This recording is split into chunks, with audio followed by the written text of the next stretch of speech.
प्रशांत जी, आपके टीम के द्वारा और पार्टी के द्वारा जो नॉमिनेशन में सिंबल मिलने वाला है चुनाव आयोग की तरफ से, वो सेम की मांग की गई है, उसके पीछे कारण क्या है?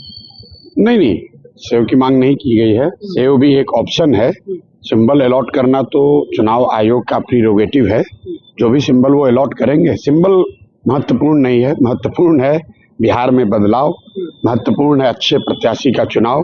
जन स्वराज के नाम पर जो लोग भी चुनाव लड़ रहे हैं, जो भी चुनाव आयोग सिंबल देगा आज, उसको लेकर हम लोग घर घर पहुंचेंगे। अभी एक काफी चर्चाएं हो रही है और पक्ष जो है आपके प्रत्याशियों को लेकर के हावी है और उनके क्वालिफिकेशन, एजुकेशन क्वालिफिकेशन पर सवाल उठाए जा रहे हैं, जैसे कि इमामगंज हो गया या फिर बेलागंज के प्रत्याशी हो गए। विपक्षी ट्रोल कर रहे हैं आपके उम्मीदवार। सिर्फ 12वीं पास से ही प्रत्याशी उतारे हैं, उनको हाईली एजुकेटेड व्यक्ति। देखिए, ऐसा है कि जो जन स्वराज का मोटो है, जो स्लोगन है कि सही व्यक्ति और सही सोच का व्यक्ति और सब समाज के सामूहिक प्रयास, जो तीन बात है, सही लोग, सही सोच और सामूहिक प्रयास। सही लोग का क्राइटेरिया क्या है? हमने बार बार कहा है कि सही लोगों का क्राइटेरिया ये नहीं है कि वो बहुत बड़े डिग्री धारक हों। सही लोगों की क्राइटेरिया ये है कि समाज किसको सही मानता है, किसने समाज में रहकर कुछ काम किया है।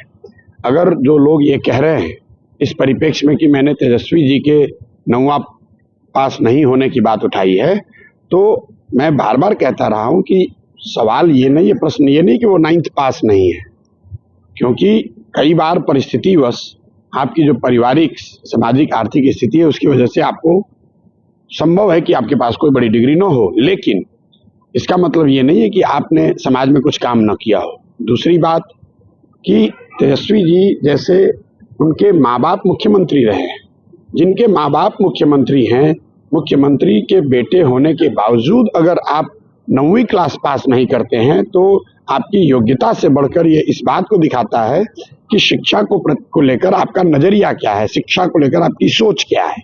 तो उन दोनों बातों को अलग करके देखिए। जो भी प्रत्याशी 4 खड़े हैं जन स्वराज के, आप उनके बारे में समाज में जाकर पूछ लीजिए। वो बालू माफिया नहीं है, वो क्रिमिनल नहीं है, वो किसी बड़े बाप के लड़के नहीं हैं, उनके माँ बाप किसी विधायक मंत्री के लड़के बच्चे नहीं हैं, वो समाज के सामान्य परिवारों के लोग हैं। जन स्वराज की पूरी ताकत लगकर उनके साथ उनको चुनाव लड़ा रही है और जनता के सामने एक पहली बार पिछले 25-30 सालों में एक विकल्प है कि वो राजद के डर से भाजपा को और भाजपा के डर से राजद को जो वोट देते रहे हैं, उससे अलग हटकर किसी अन्य दल या नेता का चुनाव करें।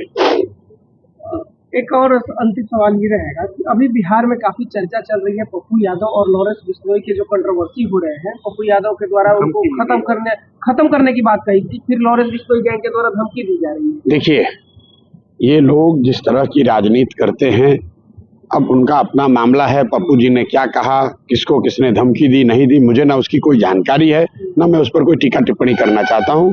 पप्पू यादव जी सांसद हैं, वो सक्षम है सरकार के पास अपनी बात उठाने के लिए, मीडिया के सामने अपनी बात रखने के लिए। सामाजिक जीवन में, लोकतांत्रिक समाज में मैं ऐसा समझता हूं कि हिंसा की कहीं भी कोई जगह नहीं है। किसी भी फॉर्म में हिंसा जो है वो सिरे से उसको नकारा जाना चाहिए। बाकी पप्पू जी स्वयं सक्षम है, मैं परिप्रेक्ष्य न जानता हूं, न मैं ये जानता हूं कि पप्पू जी ने क्या कहा है, किसने उनको धमकी दी है।